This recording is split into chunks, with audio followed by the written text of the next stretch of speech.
হঠাৎ আমার সাথে এটা কি হয়ে গেল? গাড়ি দ্রুত গতিতে চলার কারণে মহাসড়কের ব্রিজের উপরে জমে থাকা নোংরা পানি আমার গায়ে এসে পড়ল। দাঁড়ান ভাই, এই ভিডিওটা টান দিবেন না। এই ভিডিওটা শেষ পর্যন্ত দেখে বেশি বেশি শেয়ার করুন এবং দেশ ও জাতির কল্যাণে ভালো কাজে অংশগ্রহণ করুন। আজকে আমার সাথে একটা অনাকাঙ্ক্ষিত ঘটনা ঘটে গেল। এই জবাব কে দেবে? কার কাছে চাইবো এ জবাব? একটা মহাসড়কের ব্রিজের উপর যদি এরকম পানি জমাট বাঁধা থাকে, তাহলে এটা অনাকাঙ্ক্ষিত ঘটনা নয়, এটা হতে পারে স্বাভাবিক একটা ঘটনা, যা আজকে আমার সাথেই ঘটে গেছে। মহাসড়কের ব্রিজের উপর যদি এরকম পানি জমাট বাঁধা থাকে আর দুই দিক থেকেই যদি গাড়িগুলো অতি দ্রুত চলাচল করে, তখন বাধ্যতামূলক গাড়ি চালকদের গাড়ি নিয়ে পানির ভিতর দিয়ে যেতে হয়। কিন্তু সেই সময় যখন ব্রিজের ফুটপাত দিয়ে পথচারী মানুষ হেঁটে চলে, তখন হঠাৎ করেই এই নোংরা পানি মানুষের গায়ে লাগে। এই জিনিসটা আমার চোখে পড়া মাত্রই আমি চেষ্টা করলাম এই পানি এবং কাদাগুলো নিষ্কাশন করার জন্য।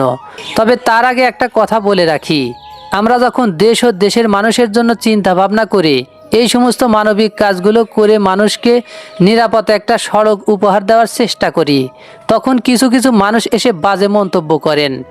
আপনারা তো এসেছেন ভিউ ব্যবসা করার জন্য, মানুষের সেবায় কাজ করবেন, তাহলে ভিডিও করার কি দরকার? আমি তাদের উদ্দেশ্য বলছি, আপনাদের যদি আমার ভিডিওগুলো ভালো না লাগে তাহলে দেখবেন না। আমার ভিডিওগুলো তারাই দেখবে যারা দেশ ও দেশের মানুষকে ভালোবাসে, যাদের দেশের মানুষের প্রতি ভালোবাসা আছে। আমি এই ভালো কাজগুলো করি এবং এই কাজের ভিডিওগুলো আপলোড করি, তাতে দেশের জন্য অনেক উপকার হয়। তা হয়তো আপনাদের মতো মানুষ বুঝবেন না, কারণ যারা এই সমস্ত ভালো কাজ নিয়ে সমালোচনা করেন তারা কোনোদিন ভালো কাজ করতেও পারবেন না।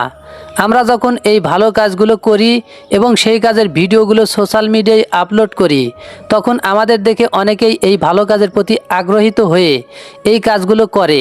আর আমাদের ভিডিও থেকে যেগুলো আর্নিং আসে, সেগুলো নিয়ে দেশের সেবায় আমাদের জন্য কাজ করা সহজ হয়ে যায়। প্রত্যেকটা মহাসড়কের উপর ব্রিজগুলোর পানি নিষ্কাশনের জন্য পাইপ দেওয়া থাকে, যেন বৃষ্টি হলে বৃষ্টির পানিগুলো অতি দ্রুত নেমে যায়। এই ব্রিজের প্রত্যেকটি পাইপের মুখ ধুলা, বালু এবং ময়লা মাটি দিয়ে ভরে গিয়েছিল। পানির ভিতর দিয়ে গাড়ি স্লিপ করে দুর্ঘটনারও শিকার হতে হয়।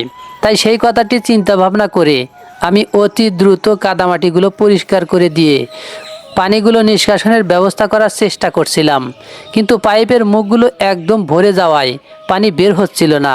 আমি দূর থেকে একটা গাছের ডাল কেটে নিয়ে এসে অনেক কষ্ট করে পানিগুলো বের হওয়ার ব্যবস্থা করলাম। ব্রিজের ফুটপাতে কিছু অংশ ভাঙা ছিল, সেখান দিয়ে মানুষ চলাচল করতে অনেক কষ্ট হতো। আমি মাটিগুলো সেখানে দিয়ে ভরাট করে দিলাম, যেন মানুষ ভালোভাবে চলাচল করতে পারে। ধন্যবাদ সবাইকে, ভালো থাকবেন।